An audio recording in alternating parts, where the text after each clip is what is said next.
Gold trusted gold buyers మీరు తాకట్టు పెట్టిన బంగారాన్ని విడిపించి ఈ రోజు ఉన్న మార్కెట్ ధరకు కొనబడను. అంటే ఇష్టం, అడ్వెంచర్స్ అంటే ఇష్టం, అంటే నేను ఛాలెంజ్ చేసుకోవడం అట్లా ఇష్టం అనమాట. And fame money, obviously big బాస్కి వెళ్ళాము అంటే ఫేమ్ వస్తుంది, మనీ కూడా వస్తాయి కాబట్టి అదొక్కటి ఉందన్నమాట. ఎవరు ఎంత దాగిపెట్టినా సరే ఖచ్చితంగా బిగ్ బాస్కి వాళ్ళు వెళ్ళాలి అని అనుకుంటున్నారంటే fame is the main thing. So fame వస్తే మంచిదే కదా, ఎవరికి కావాలనుకోగలరు ఫేమ్ అనేది. So that's the main reason. And also I want to challenge my self. Super. So మొత్తానికి శ్రీజ అగ్ని పరీక్షలకు వెళ్ళేటప్పుడు ఆ అటెన్షన్ ఎందుకు గ్రాప్ చేయాలనుకుంది? నాకు చిన్నప్పటి నుంచి కూడా నేను ఎక్కడుంటే మిగతా వాళ్ళ అటెన్షన్ నా మీదే ఉండాలి అనే మైండ్ సెట్ అనమాట. అంటే లైక్ అటెన్షన్ అంటే నాకు జనరల్గా కూడా అటెన్షన్ ఇష్టం. సో అటెన్షన్ సీకర్ అనుకున్నా సరే I don't think it's a wrong thing. ఎందుకంటే ఇప్పుడు హీరో ఉన్నారు, హీరోయిన్లు ఉన్నారు, వాళ్ళు అక్కడ ఫిలిం చేస్తున్నారు అంటే వాళ్ళ మీద అటెన్షన్ కావాలనుకునే కదా.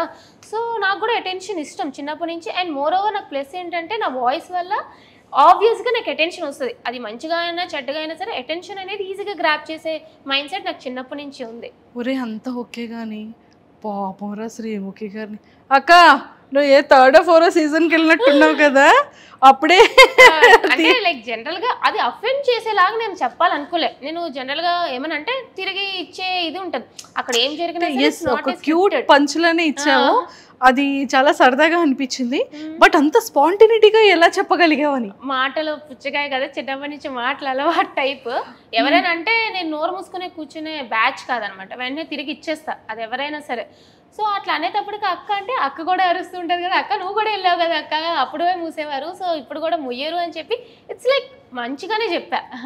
శ్రీముఖి గారు ఎలా రియాక్ట్ అయ్యారట? షీ ఈజ్ ఆల్సో అయ్యో అన్నట్టు అనుకున్నారు అంతే తప్ప తను కూడా ఏమో చాలా క్యూట్ ఎక్స్ప్రెషన్ ఇచ్చారు తను కూడా. బేసిక్ గా పాపం నేను హ్యాండిల్ చేయలేక ఇన్నోసెంట్ అయినటువంటి అమాయకుడు అయినటువంటి అభిజిత్ గారికి అప్పు చెప్పారమ్మా నిన్ను, నేను హ్యాండిల్ చేయలేకపోతున్నాను, Abhijit you can handle please అన్నారు పాప ఆవిడ. రెడ్ ఒకసారి రెడ్లు ఇచ్చారు, అసలు రెడ్ అని ఇచ్చాడు అనమాట అభిజిత్ గారు. అంటే యాక్చువల్లీ తెలిసిందే కదా మనం, అభిజిత్ గారు చాలా కామ్ ఆ మైండ్ సెట్ అనమాట. నేనేంటంటే హడావడి రచ్చరచ్చ చేసేటప్పటికి సో అభిజిత్ గారు ఏందబ్బా ఈ పిల్ల మనకు సెట్ అయ్యలేదు అంటే ఎవరి మైండ్ సెట్ చాలు కదా. సో అభిజిత్ గారికి ఫస్ట్ మంచి ఇంప్రెషన్ రాలేదు, సో హీ గేవ్ రెడ్. నేను కూడా అట్లాగా ఏంటండి భయపడుతున్నారా అన్నట్టు అన్నాను, కానీ he's also very sweet actual Abhijit గారు. సూపర్. మీకు 2 ఎపిసోడ్స్లోనే తెలుస్తుంది అభిజిత్ గారే తిరిగి యువర్ ఎ స్ట్రాంగ్ కంటెస్టెంట్ అంటారు. True true. అండ్ మంచి మంచి టాస్క్లు చేసావు. హ్యాండ్ మీద రియల్ గా tattoo? Yeah it's original tattoo, మీకు పోదండి, it's real tattoo. I love Bigg Boss. Yeah I love Bigg boss.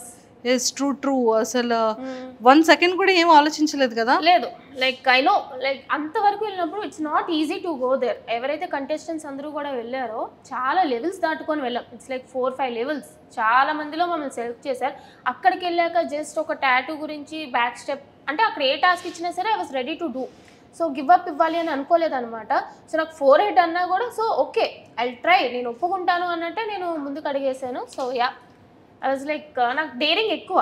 So I was okay చేయండి, అక్కడ కూర్చోబెడతారు అంటే ఐ డూ ఇట్ అన్నాను అంతే. కాలేజ్లో ఓల్డ్ ఫ్రెండ్స్ కానివ్వచ్చు, మీ ఆఫీస్లో నీ కొలీగ్స్ కానీ ఎలా సర్ప్రైజ్ ఫీల్ అయ్యారు? అండ్ ఫ్యామిలీ మెంబర్స్ కూడా? యాక్చువల్లీ నేను గ్రూప్ డిస్కషన్